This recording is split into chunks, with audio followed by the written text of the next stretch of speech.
I was 5 years and 8 months under German. I went through all the 7 day again.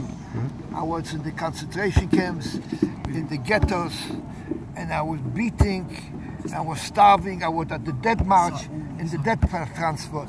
You know what the death transport is? They put us in cattle trains. You know cattle trains? They put us in the cattle trains, they put in full, maybe 100 people or more, one on top of the other.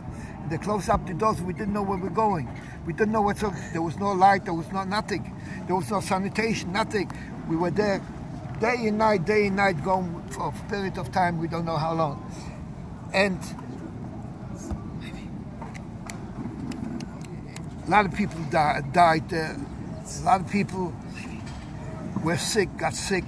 Well, you were all bunched up in a cattle train. This was almost at the end of the war. This was not after I went through 5 years and almost 6 months. This was at the end, 6, 7 months. This was at the end of the war. I was in the cattle train. They took us on the cattle train they took us to nowhere. We didn't know where we were going. And finally, they opened up the cattle train one day. 2 American soldiers came and they told us, "You're free, you're free." We don't know what free is. We don't know what anything is. And they brought the ambulances. They took the sick people out. There were dead people there. The dead people, and they opened up a wagon with food. There was a full food from the Red Cross. Was full food. They didn't give us a stitch for 10 days, not a drop. One day they opened up the wagon, I was out. I went out, they let us go out on the front of the... I picked up grass. You know what grass is? I ate grass. I ate potato skin I found one time. It was not what to eat for such a long time. After they opened up the wagons, people went out, they opened up the wagons and they took all the food that was in the wagons and started eating. No, we didn't eat for such a long time. People got sick. A lot of them died. A lot of them. I wound up in the hospital. I was critical. I was 3 months in the hospital, and then after this, I was completely out of religion. I was away 5 years and 8 months out of religion.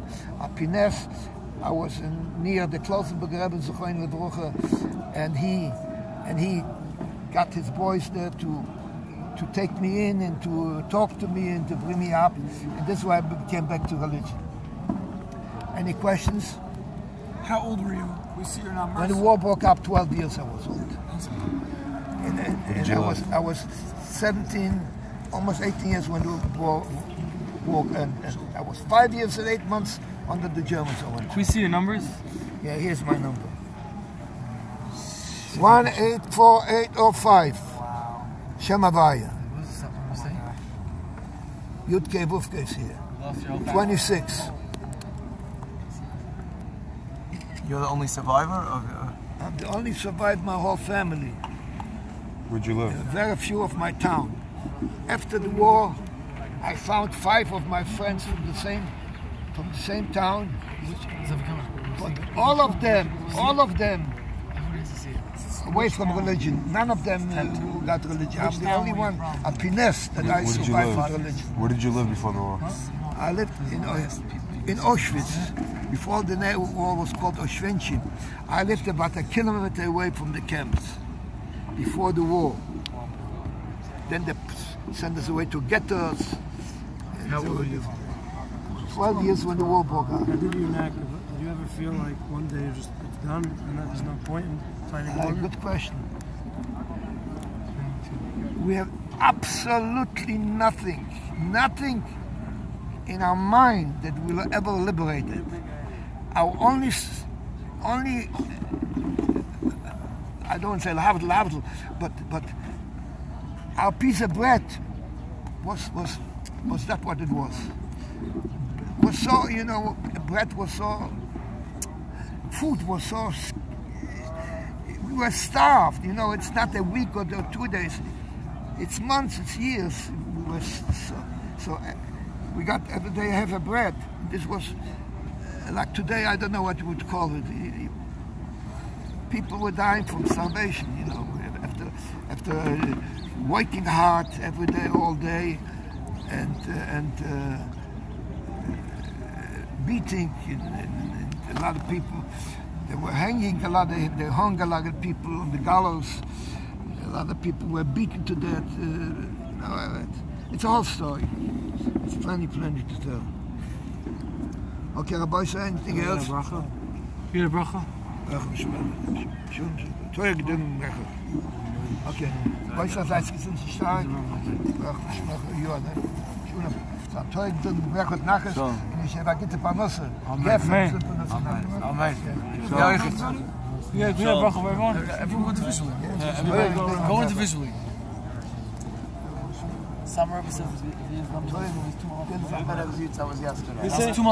Rebbe said when he left Eretz Yisrael, he said if you find a person who has numbers on his arm and he's still from, you should take a bracha from him. The Rebbe said that's Satmar Rebbe. When the Satmar Rebbe, I knew the Satmar Rebbe when he came into America. It was just a few people were with him there. I was sitting there with the Shabbos like the table. It was maybe 5, 6 people, 10 people. A boy said, oh, Shmuel for everybody. Amen. Thank you. Everybody's of Nachas in the whole family. Amen. Nachas. Shmuel. Again, Mala, the new and Torah didn't make it. Shmuel.